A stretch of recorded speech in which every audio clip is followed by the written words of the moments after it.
What's up, everybody?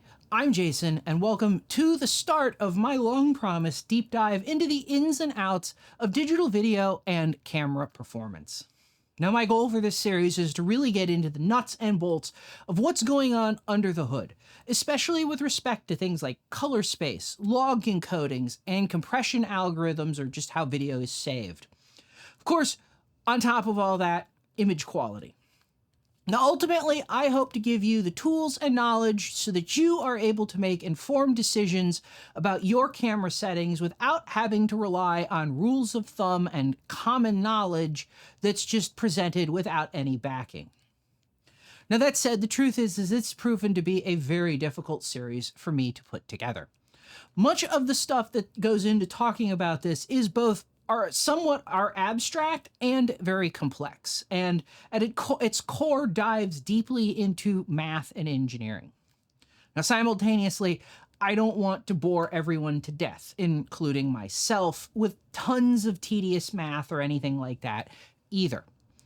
Therefore, I am trying to find the right balance between correct and complete, which I think is incredibly important, and understandable and consumable, which makes it so that you don't have to have a PhD in something to get something out of this. Now, that said, before we get into the technical stuff, I want to take a couple of minutes and talk about the big picture here. One thing that I think is frequently forgotten, ignored, or just not considered by many photographers, or well, at least it seems this way based on the comments that I have gotten on some of my more technical videos, is that there are often considerations and limitations in what can be done by the engineers when they're designing a product that, aren't always immediately obvious. This is especially true if you've come to video from still photography like I have. Just look around, and there seems to be far more in terms of standards that people point to or talk about.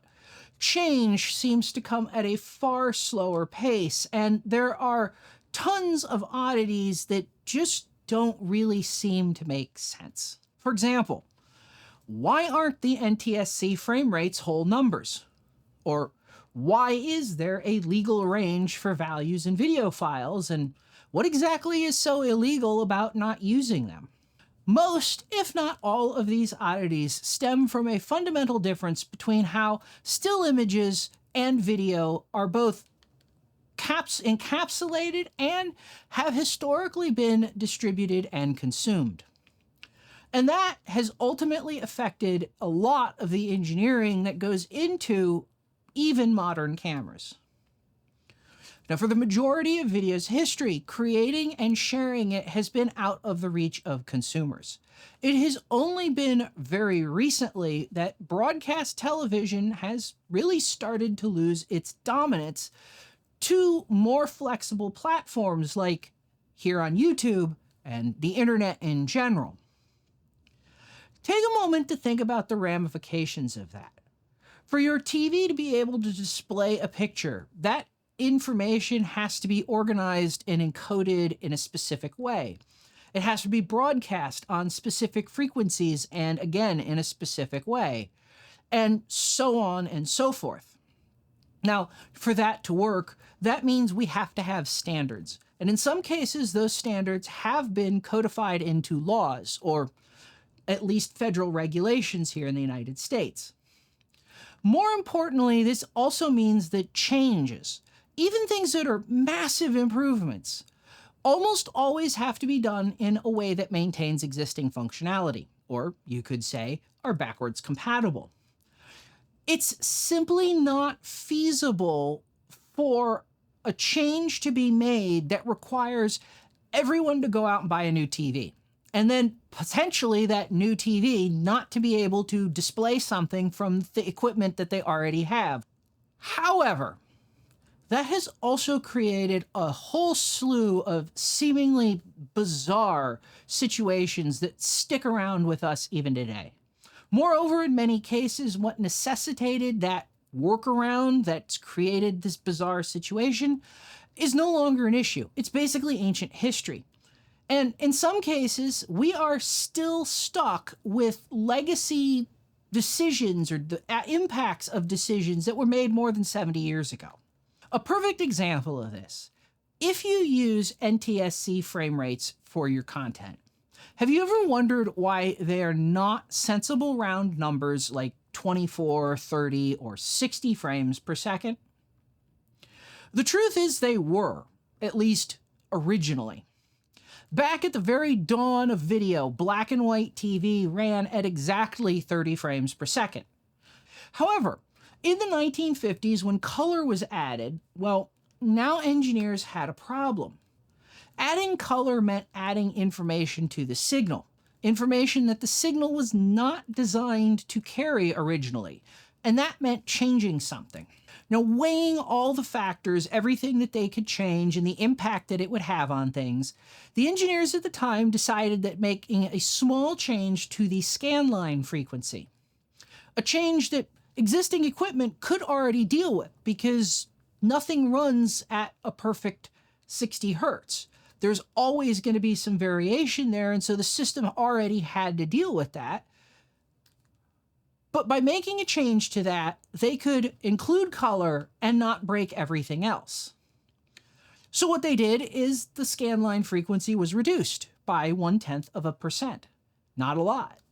And that ultimately reduced the frame rate by the same 0.1%, giving us the strange 23.976, 29.97, and 59.94 frame per second frame rates that we see even today. And of course, since breaking infrastructure is not a desirable trait, especially in this whole world of video, those frame rates are still standard. Even though our modern cameras and TVs and monitors and phones and computers can absolutely handle nice round 24, 30, and 60 frame per second values, and those are also included in the standards, we still get cameras, or our cameras still predominantly use these fractional frame rates. So with that said, what can you expect in the rest of this series? Well, we are going to start with some fundamentals in color science, image acquisition, and processing. Now, I would prefer not to have to do all this, but the reality is that to talk about the more interesting stuff like log formats and color spaces and why you might want to use something one or the other or how you might want to choose things, we have to understand some basics about how color works and how computers store data. That said, we are going to talk about color spaces, and specifically we're going to talk about the video ones like Rec 709, Rec 2020, and the cinema color spaces. Now, while the focus in this channel is generally on Canon stuff, it's the cameras that I have access to and use and shoot, we will also look at Sony and Nikon's color spaces and log curves as well, because all of the information that I need to talk about it is publicly available. Now, going hand in hand with talking about color spaces, we are also going to dig into log formats. We're going to look at how they work and what each of them do. Now, finally, we are going to get into compression. Now, the truth is that I don't really understand all of the math involved in modern compression algorithms, and a lot of it is behind closed doors and covered in patents. And yes, I'm sure I could take an open source AVC or HEVC library and sit down and try to read through and parse all of the source code to figure it out. That sounds like a lot of work for something that probably isn't going to be all that useful. So as a result, when we start talking about compression formats and raw video, I'm going to be significantly more qualitative. How good does it look versus necessarily what is actually going on specifically under the hood than I will be when I'm talking about color spaces or log encodings, simply because, again, the information is that much more difficult to access and deal with. Now, I do hope you'll find this upcoming series interesting and useful. But with that said, I hope you found this video interesting or at least informative. If this kind of thing seems like it might be your kind of thing, please consider subscribing if you haven't already. If you'd like to help support this channel, you can help us by liking and sharing this video. You can also support us directly by hitting that thanks button or buying yourself something you've always wanted from one of the affiliate links in the description below. And as always, thanks for watching, and I'll see you next time.